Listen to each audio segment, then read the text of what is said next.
अंत समय में कोई तुम्हारा साथ देने वाला नहीं होगा, वेंटिलेटर पर अकेले होगे, आईसीयू के रूम में अकेले होगे, डॉक्टर सबको बाहर निकाल दे।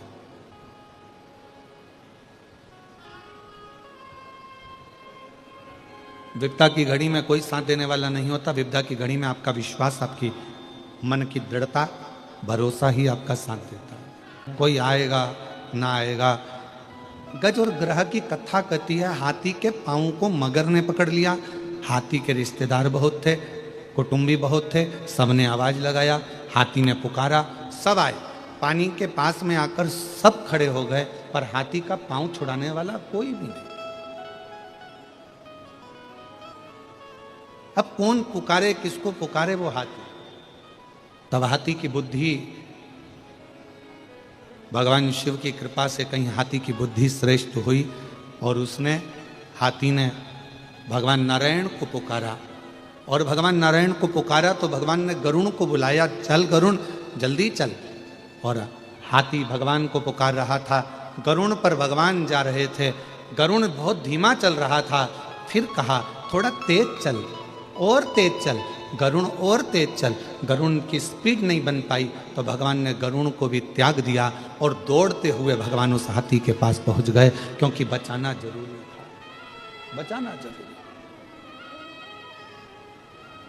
और आए ना आए प्रभु कुटुंब कबीरा, अंत समय प्रभु आना पड़ेगा, वचन दिया तो निभाना पड़ेगा।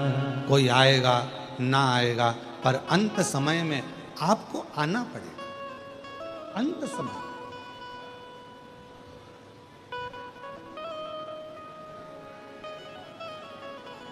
हमारे भारत की भूमि पर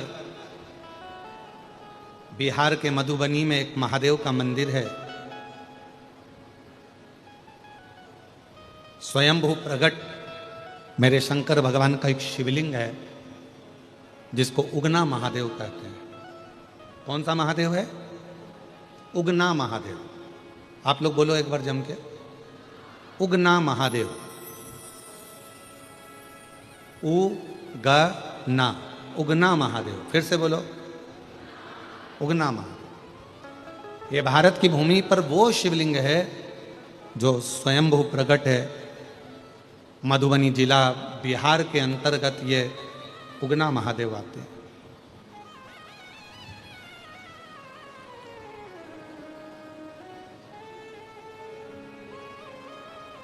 शिवजी का नाम ये सब उगना महादेव कैसे आ गया? उगना का मतलब होता है कि जो एकदम सुस्ती में रहता है, उदास रहता है, जिससे कोई काम ही नहीं होता है।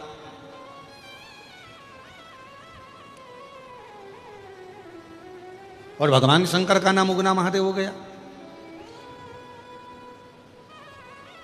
शिव कथा कर रही है, भगवान शंकर का चरित्र कर रहा है। एक विद्यापति थे, बड़े अच्छे कवि थे,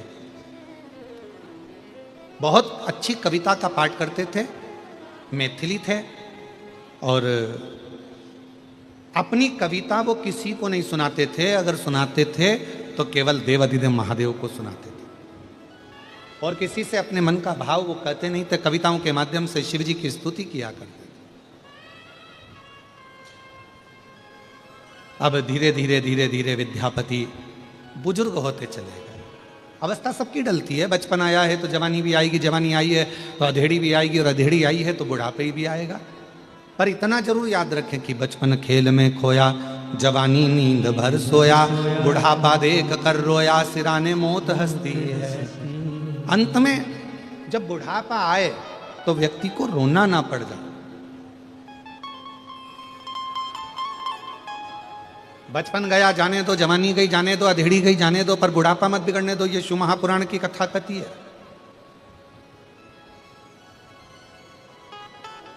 शिव महापुराण की कथा कहती है, जब भी कैमरे वाले के सामने जाना, फोटो खिंचवाने के लिए जाना, घर से तुम पाउडर लगा कर गए कि नहीं गए उससे मतलब नहीं है, खूब सारा क्रीम लगा कर गए कि नहीं गए उससे कोई मतलब नहीं है, अच्छा कपड़ा पहन कर गए कि नहीं गए उससे कोई मतलब नहीं है। फोटो वाले के सामने आप कितना भी अच्छा कपड़ा पहनकर चले जाओ, फोटो वाले के सामने आप कितनी भी अच्छी क्रीम पाउडर लगाकर चले जाओ, फोटो वाले के सामने आप हेयर स्टाइल चेंज कर कर चले जाओ, फोटो वाले के सामने आप डेंटिंग पेंटिंग कितना भी कर कर चले जाओ, और फोटो वाले के सामने जाकर एकदम जम के जाकर सिर पे पल्लू लेकर और बैठ गए,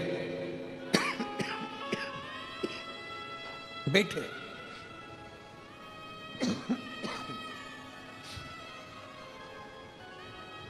और फोटो वाले ने फोटो खींचा, एक क्षण की बटन दबी और फोटो खींच गया। अब वो फोटो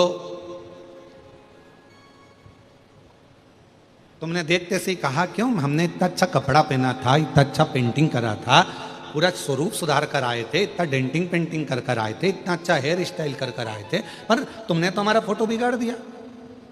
तो फोटो वाला बोलेगा बहन जी फोटो तो अच्छा आ जाता, आप कपड़े तो अच्छी पहनी थी, आपने श्रृंगार भी अच्छा करा था, आपने सारा आभूषण अच्छा पहना था, बस एक कमी फोटो में रह गई बहन जी।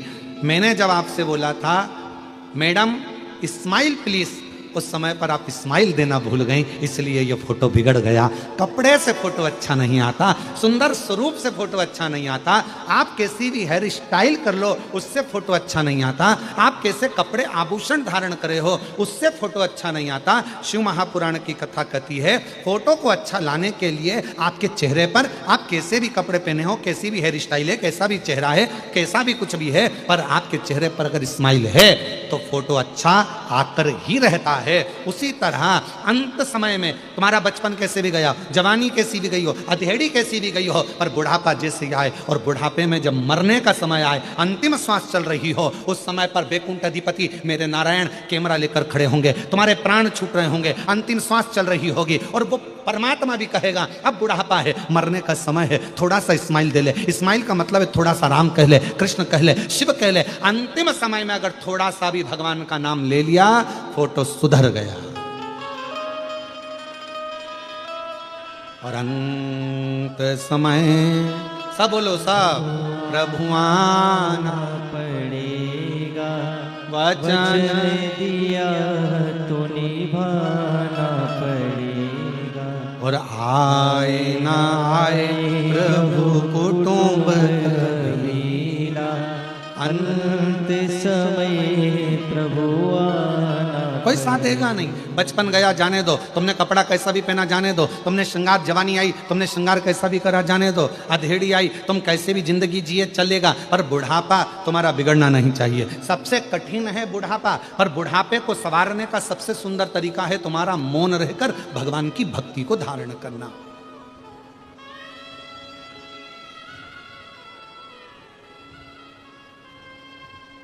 दो ऐसे हैं जिनको निमंत्रण नहीं दिया जाता बुलाने के लिए, फिर भी वो आ जाते हैं।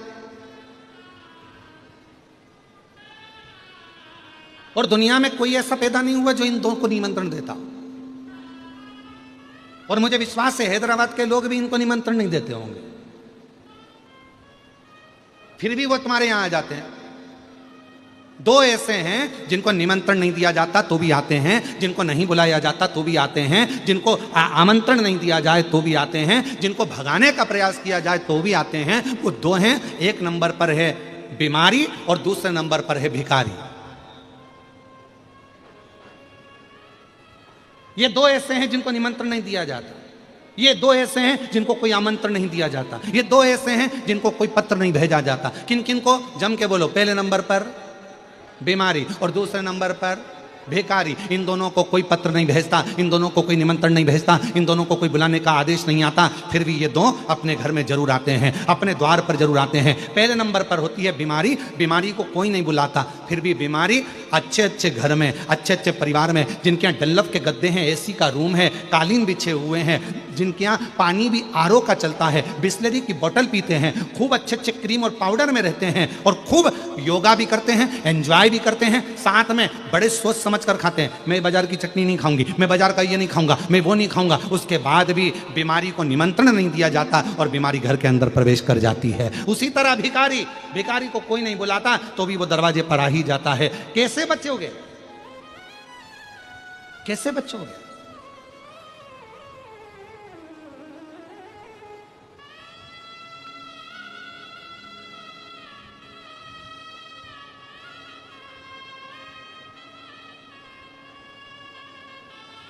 तो कहा दोनों से बचने का एक ही साधन है, दोनों से। अरे मुख में हो राम नाम, राम सेवा हाथ में, तू अकेला नहीं प्यारे राम तेरे साथ में। और जिंदगी की बागडोर हाथ दीना नाथ के, जिंदगी की बागडोर हाथ दीना नाथ के, वो महलों में राखे चाहे झोपड़ी, वो महलों में राखे चाहे झोपड़ी। निर्भर करता है प्रभु के नाम पर, निर्भर करता है भगवान के नाम पर। जपो, लगे रहो भगवान की अविरल भक्ति में, लगे रहो भगवान के भजन में, दोनों दूर रहेंगे, दोनों।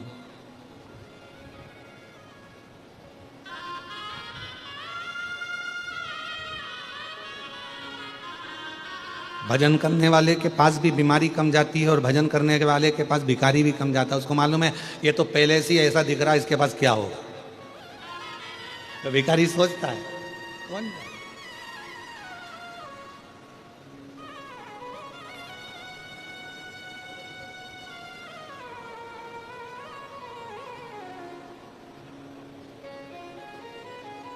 दूर है, कथा कर रही है, भगवान शंकर का चरित्र कह रहा है। हाथी ने परमात्मा को पुकारा, कोई नहीं आया, तब परमात्मा आया, अपना गरुड़ छोड़कर आ गया। सीमा नहीं है मेरे भगवान।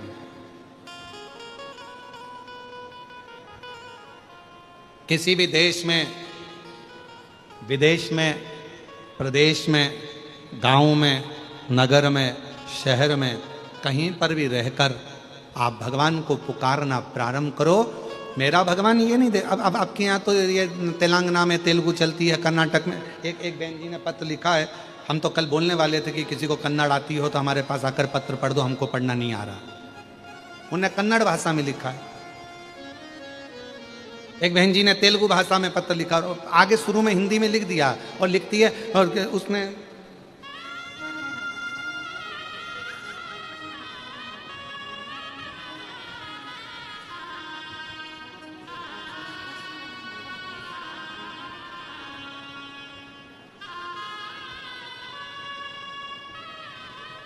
अब वो पत्र को ढूंढना पड़ेगा। उसमें उन्होंने आगे आगे हिंदी में थोड़ा थोड़ा कट में लिखा, मेरे को हिंदी नहीं आती है। अब हमने सोचा इतना लिखा था तो पत्र भी वैसे ही लिख देती।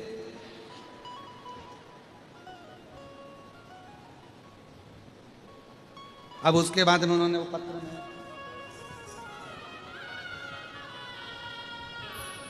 मिल गया। अब ऊपर तो उन्होंने लिखा, इरम्मा मल्लिकार्जुन विश्वकर्मा, गुलबर्गा कर्नाटक की रहने वाली हूँ।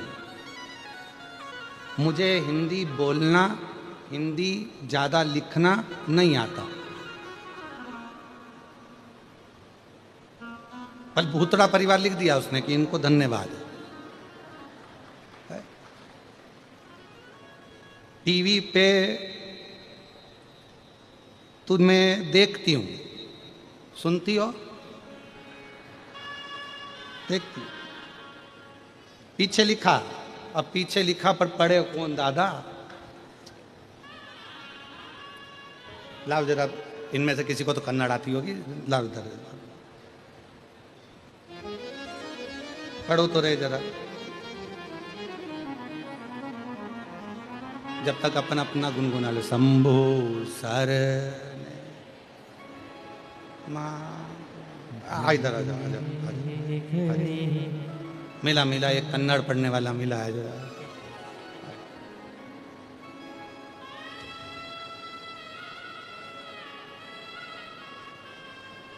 और शंभो शरण पड़ी मांगो घड़ी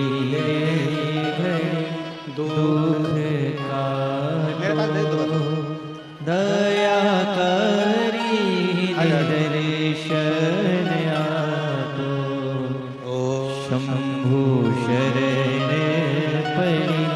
मांगो घड़ी रे घड़ी दुख काटो दया करीने दर्शन आपो शंभु शरण पड़ी मांगो घड़ी रे घड़ी दुख काटो दया करीने दर्शन आपो शंभु शरण पड़ी मांगो घड़ी रे घड़ी दुख काटो दया करीने दर्शन आपो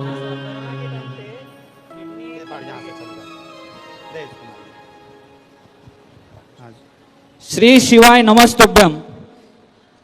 ईरम्मा मल्लिकार्जुन विश्वकर्मा उन्होंने कहा है कि गुलबर्गा से उन्होंने, गुरुजी मुझे नहीं मालूम था कि आपके बारे में, फिर मेरी फ्रेंड ने कहा कि मुझे आपके बदल पूरा कहा। जब से मैं मंदिर जाने लगी हूँ, कोरोना के टाइम पे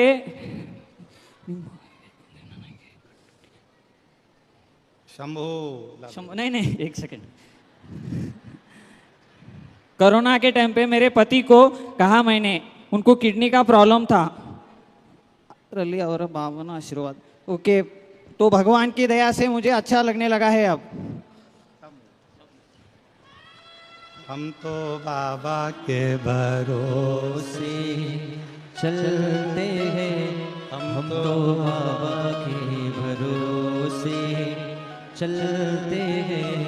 ये दुनिया वाले जलते हैं, ये दुनिया वाले जलते हैं, हम तो बाबा के भरोसे चलते हैं।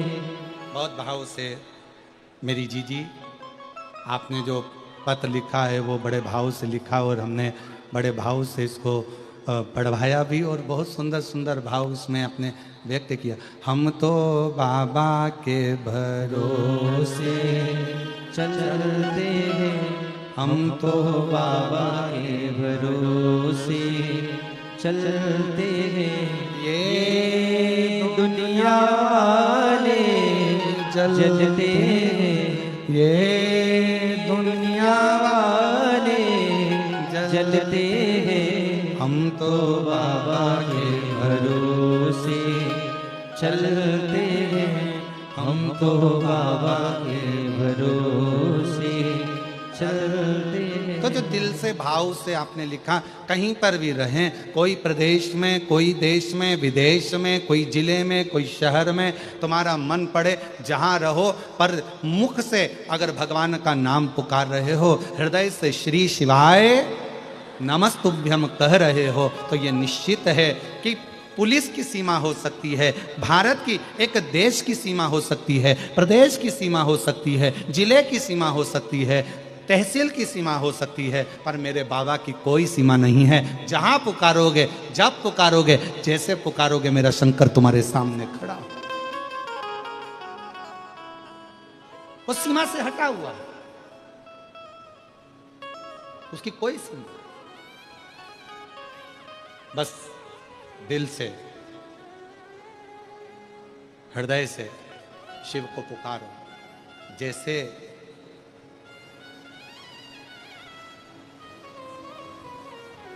जिस समय पर माता सती के पिताजी ने, दक्ष प्रजापति ने यज्ञ रखा, सबको आमंत्रण दिया, सबको, पर माता सती जी के यहां कोई निमंत्रण नहीं दिया। और देवता क्या कर रहे थे? देव ऋषि नारद जा रहे थे तो कैलाश के ऊपर से जा रहे थे, इंद्र जा रहे थे तो कैलाश के ऊपर से जा रहे थे। क्यों? क्योंकि माता सती देखे और सती जी को लगे कि सबको निमंत्रण पत्र भेजा गया, पर मेरे पिताजी ने मेरे यहाँ ही निमंत्रण पत्र नहीं भेजा। ये दिखना चाहिए।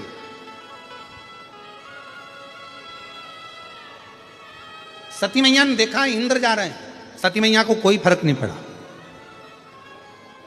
सती मैया ने देखा देव ऋषि नारद जा रहे हैं, सती मैया को कोई फर्क नहीं पड़ा। गरुण वरुण सारे देवता जा रहे थे, सती मैया को कोई फर्क नहीं पड़ा। क्यों फर्क नहीं पड़ा? कोई तुम्हारे ऊपर कितना भी नमक डाले, तुम्हें कोई फर्क नहीं पड़ता। कब तक? जब तक तुम्हारे शरीर में कोई कट ना लगा। अगर तुम्हारे शरीर में कोई घाव है तो जरा सा नमक लगेगा और तुम तिल मिला जाओ, तिल मिला। शरीर में अगर घाव है तो तुम्हारे ऊपर नमक का थोड़ा सा भी भाव आएगा और तुम तिल मिलाओगे। जब तुम्हारे शरीर पर घाव ही नहीं है, तुम्हारे शरीर पर कोई कट ही नहीं है, तुम्हारे शरीर पर कोई चोट ही नहीं है, तो कोई कितना ही नमक डाले, तुम्हारे शरीर पर कोई कितना ही नमक डाले, उसका कोई तिल मिलाहट आएगी नहीं। पर जैसे ही शरीर के ऊपर यदि कोई घाव रहेगा, शरीर के ऊपर यदि कोई कट रहेगा, शरीर के ऊपर कोई भी स्थान रहेगा, तो फिर वो नमक अपना असर करेगा, फिर वो नमक असर करता है।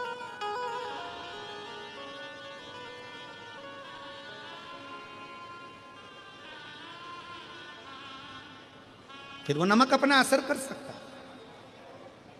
शिव महापुराण की कथा भी यही कहती है, किसी व्यक्ति ने आपको गाली दी, गाली असर कब करेगी? जब आपने गाली को वापस पलट कर यदि जवाब दिया है तो वो गाली आप पर असर करेगी। पर गाली कब तक असर नहीं करेगी? जब तक आपने पलट कर जवाब नहीं दिया। कोई पलट कर आप जवाब ही नहीं दे रहा।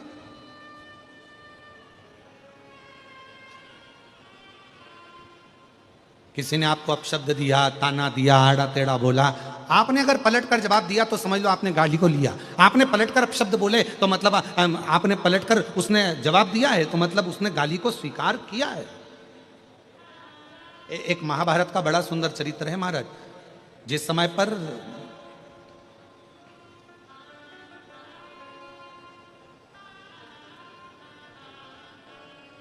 द्रौपदी के सोते हुए 5 पुत्रों को जब अश्वत्थामा ने मार दिया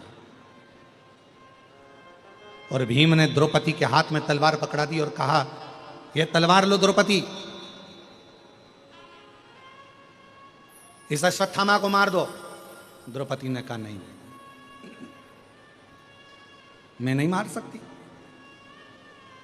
अरे इस अश्वत्थामा ने तुम्हारे सोते हुए 5 पुत्रों को मार दिया द्रौपदी, तो तुम भी इसको मार दो। द्रौपदी कहती है, नहीं, ये मेरे गुरु का पुत्र है, मैं इसको मार नहीं सकती। द्रौपदी, जब इसने नहीं देखा कि कौन बच्चों को मार रहा है, कौन को मार रहा है, तो तुम क्यों देखती हो? द्रौपदी ने कहा, यदि कोई कुत्ता हमको काट लेगा तो हम कुत्ते को नहीं काट लेंगे। कोई श्वान हमको काटेगा तो हम श्वान को नहीं काटेंगे। कोई सांप हमें काटेगा तो हम सांप को नहीं काट लेंगे। मैं इसको नहीं मार सकती। एक काम करो, इसके मस्तक पर जो मणि लगी है वो मणि निकाल कर फेंक दो, बाकी का और मुझे कुछ नहीं चाहिए। इसने मेरे बेटे को मार दिया, मैं अपने गुरु के पुत्र को नहीं मार सकती। ये द्रौपदी का चरित्र हमको कह रहा है, ये द्रौपदी का संवाद हमको कह रहा है कि यदि कोई हमको अपशब्द कह रहा है तो हम अपशब्द से जवाब क्यों दे। कोई हमको गाली दे रहा है तो हम गाली से जवाब क्यों दें।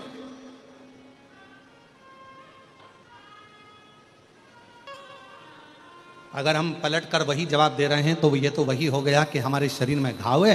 सती माता ने कोई जवाब नहीं दिया। नारद जी बार बार निकल कर जा रहे थे, इंद्रदेव निकल कर जा रहे थे, वरुण गरुण निकल कर जा रहे थे, 33 कोटि देवता दक्ष प्रजापति के यहाँ जा रहे थे। माता सती ने कोई जवाब नहीं दिया। आखिरी में हुआ क्या, जब देव ऋषि नारद ने देखा कि सती के चेहरे पर कोई सली नहीं आ रहा, तब देव ऋषि नारद माता सती के पास आ गए और सती से जाकर कहा, माँ आपके पिताजी यज्ञ रखे हैं और उस यज्ञ में सबको बुलाया, आपके पति को और आपको नहीं बुलाया। बस अब माता सती का हृदय, अब माता सती का दिल अब रोया, अब रोया। और शंभु शरणे मांगू घड़ी रे घड़ी, दुख काटो दया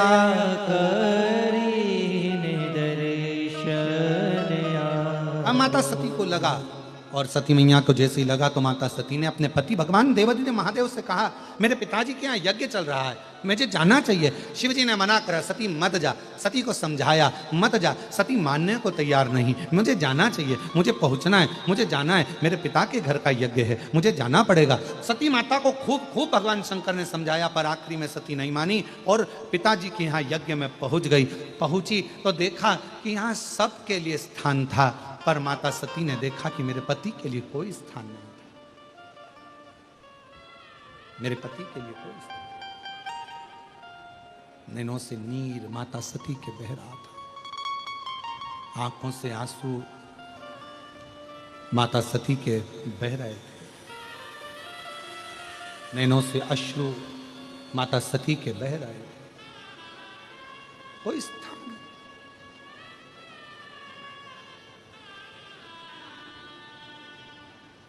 कितना सुंदर कहा है माता सती ने, जरा ध्यान से सुनना। एक एक जितने भी आस्था चैनल पर कथा सुन रहे हैं, जितने फेसबुक यूट्यूब पर कथा सुन रहे हैं, और जितने भी इस भाग्यनगर हैदराबाद में शमशाबाद की इस पवित्र धरा पर भूतड़ा परिवार द्वारा आयोजित ये शिव महापुराण की कथा के ये दिव्य पंडालों में जितने भी भरे पड़े हुए शिव भक्त हैं, सब सावधानी से सुनना कि सती ने कितना बड़ा शब्द कहा है, वो एक एक व्यक्ति की बुद्धि में बैठना चाहिए। माता प्रसूति आई,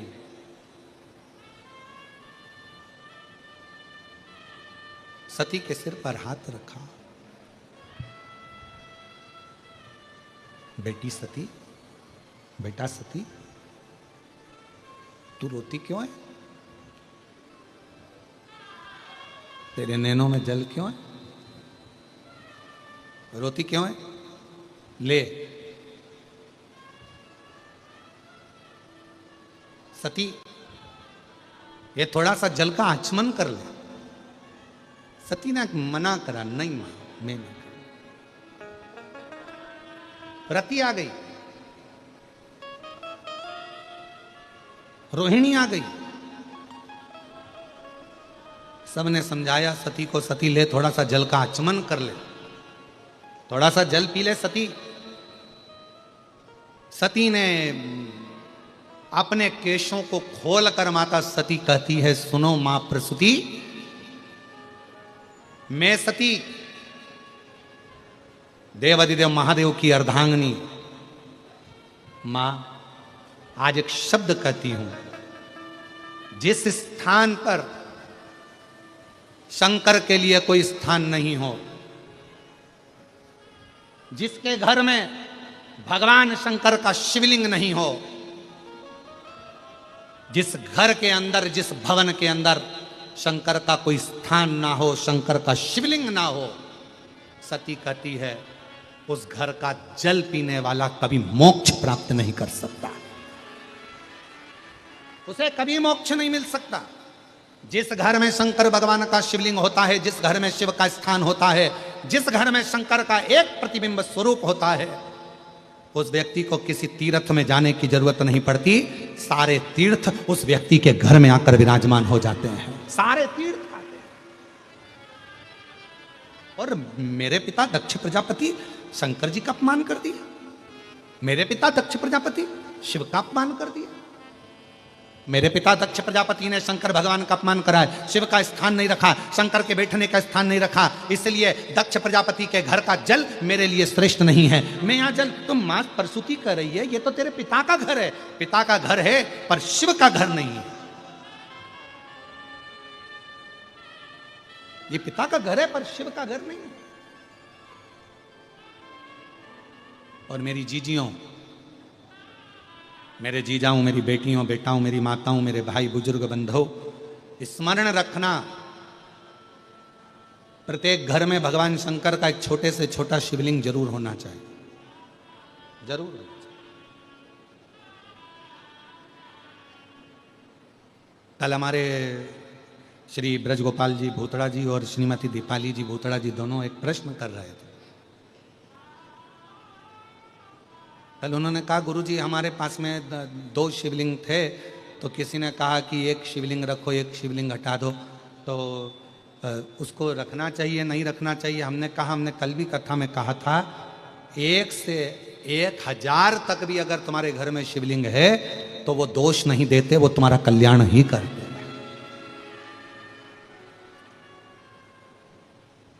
किसी अन्य देवता की मूर्ति अगर तुम्हारे घर में है तो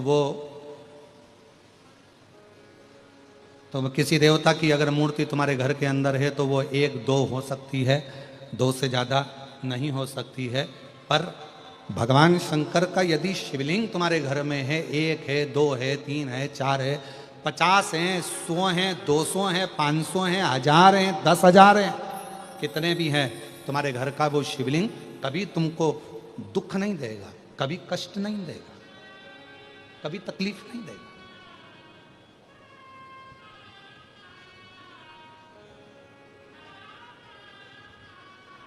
कितने भी शिवलिंग। और हां, एक बात याद रखना, अगर तुम्हारे घर के अंदर कोई शिवलिंग नहीं है तो शिव महापुराण की कथा कहती है, सती माता का चरित्र कहता है, फिर उस घर से गया हुआ व्यक्ति कितने भी तीर्थ कर आए, कितने भी तीर्थों का जल लेकर आ जाए और कितने भी तीर्थ कर आ जाए, उस तीर्थ का कोई फल नहीं होता अगर घर के अंदर शिवलिंग नहीं होता। शिव महापुराण में वायव्य संहिता में भगवान तुमरुका जी चंचुला देवी से कहते हैं कि चंचुला सुनो, ब्रह्मा ब्रह्मलोक में रहते हैं, भगवान विष्णु बैकुंठ लोक में रहते हैं, भगवान शंकर मृत्यु लोक के देवता हैं, पृथ्वी के देवता हैं। जब संसार का मनुष्य पृथ्वी के देवता को भगवान देवाधिदेव महादेव के शिवलिंग पर 1 लोटा जल चढ़ाता है, और जब मनुष्य की गति, मनुष्य का शरीर जब बेकार होता है, पांव से चलते नहीं बनता, हाथ से काम नहीं बनता, नेत्रों से देखते नहीं बनता, कानों से सुनाई नहीं देता, इंद्रियां साथ छोड़ देती है, तब तुमरुका जी चंचुला देवी से कहते हैं कि मृत्यु लोक के देव अधिदेव महादेव को जिसने 1 लोटा जल चढ़ाया होता है, वो 1 लोटा जल उसके बुढ़ापे में शंकर भगवान उसका हाथ पकड़कर उसका साथ देने के लिए उसके साथ साथ चलते हैं, साथ। इसलिए सारी समस्या का हल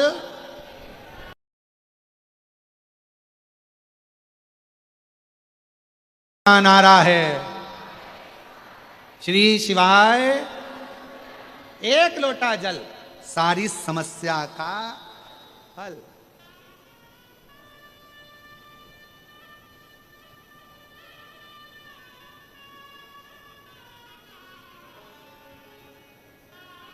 शिव जी को 1 लोटा जल चढ़ाओ, शंकर जी का ये चढ़ा हुआ जल एक ना एक दिन काम आएगा।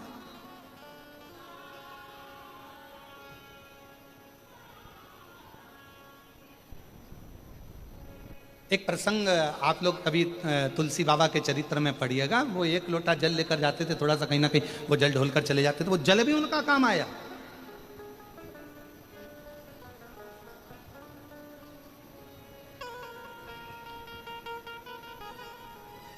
चलो एक बात और, एक प्रैक्टिकल करके देखो, कहीं सीवर वाला महाराज जी कहीं गड़बड़ तो नहीं बोल रहा है, तो प्रैक्टिकल जरूर करना। एक गमले में मिट्टी भरी है, उसमें कोई बीज तुमने नहीं लगाया, उस गमले में कोई बीज नहीं है, कोई पौधा नहीं है। तुम एक काम करो कि रोज उस गमले में थोड़ा थोड़ा जल डालना चालू करो। अब तुमने ना तो बीज लगाया, ना उसमें कोई कलम लगाई, ना कोई उसमें डाली लगाई, ना तुमने कुछ लगाया, उसके बाद भी उस गमले के अंदर, उस गमले में जल चढ़ाते चढ़ाते चढ़ाते चढ़ाते एक ना एक पौधा छोटा सा अपने आप अंकुरित हो जाएगा। तुम्हें मालूम नहीं पड़ेगा कि इसमें पौधा कहां से आ गया, इसमें तो बीज ही नहीं था, इसमें तो कलम ही नहीं थी, इसमें तो कोई पौधा ही नहीं था, फिर आखिर यह पौधा आया कहां से? केवल जल चढ़ाते रहे। उसी तरह शिव महापुराण की कथा कहती है, आप शंकर जी के मंदिर में नित्य प्रति 1 लोटा जल चढ़ाते रहो, आप शंकर जी के दरवाजे पर रोज जाकर 1 लोटा जल समर्पित करते रहो, एक ना एक दिन तुम्हारे भीतर एक विश्वास का पौधा प्रकट होगा, तुम्हारे घर में एक खुशी का पौधा प्रकट होगा, एक आनंद का पौधा प्रकट होगा, और वो खुशी, वो आनंद आपके जीवन को इतना आनंदित कर देगी कि आप उन्नति की सीढ़ी पर चढ़ते चले जाओ।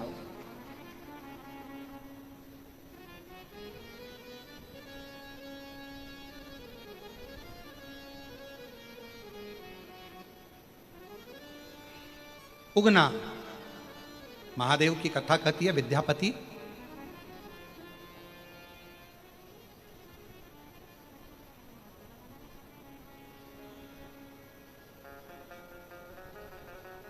अवस्था डल गई थी तो विद्यापति चल नहीं।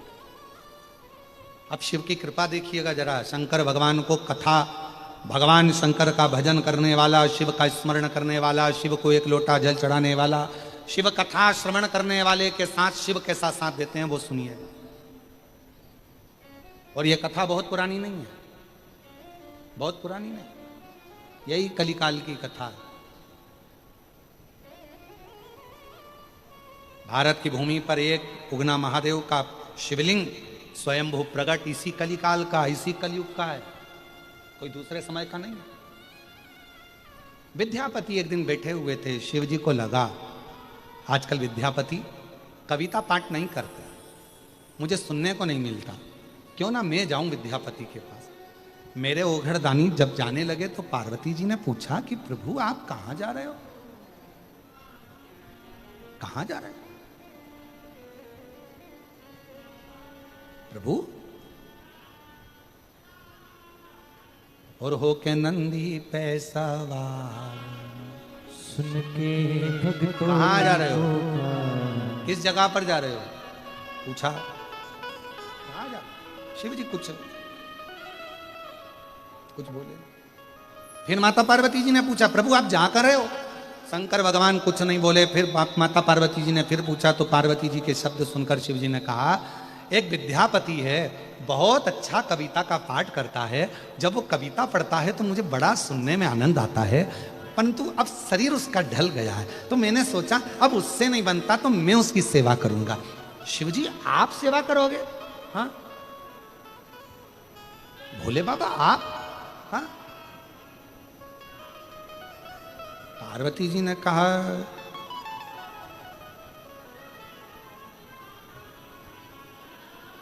प्रभु ये तो उल्टी रीति नहीं हो जा रही है, दुनिया के लोग महादेव की सेवा करें ये चल जाएगा, पर महादेव दुनिया के लोगों की सेवा करें यह कहां से चलेगा? शंकर भगवान बोले सुनो पार्वती, जब किसी मनुष्य के भजन का बल बढ़ जाता है, उसकी भक्ति का बल बढ़ जाता है, और मनुष्य जब धीरे धीरे अवस्था ढलती जाती है तब उसका परिवार साथ छोड़ देता है। पर शंकर जी कहते हैं पार्वती मैं साथ नहीं छोड़ता, जब सब साथ छोड़ देते हैं तब मैं हाथ पकड़कर उसको आगे बढ़ाकर लेकर जाता हूं, तब मैं जाता हूं। जब कोई नहीं आता भोले बाबा आते हैं, जब कोई नहीं आता भोले बाबा आते हैं, मेरे दुख के दिनों में वो बड़े काम आते हैं, मेरे दुख के दिनों में वो बड़े काम आते हैं। जब कोई नहीं आता भोले बाबा आते हैं, जब कोई नहीं आता भोले बाबा आते हैं, मेरे दुख के दिनों में वो बड़े काम आते हैं, मेरे दुख के दिनों में वो बड़े काम आते हैं। कोई नहीं आए मैं आऊं। फिर वही वाली लाइन आ गई, अंत समय प्रभु आना पड़ेगा, वचन दिया तो निभाना पड़ेगा। आए नाए प्रभु कुटुंब कबीला, अंत समय प्रभु आना कोई ना आए पड़ेगा। तब तू आना, कोई ना आए तू, कोई साथ दे नहीं तब तू देना।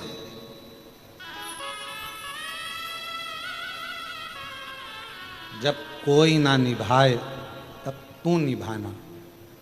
हे मेरे काल अधिपति महाकाल, मेरे दुख के पल में तू दौड़ कर जरूर आना, दौड़ कर जा।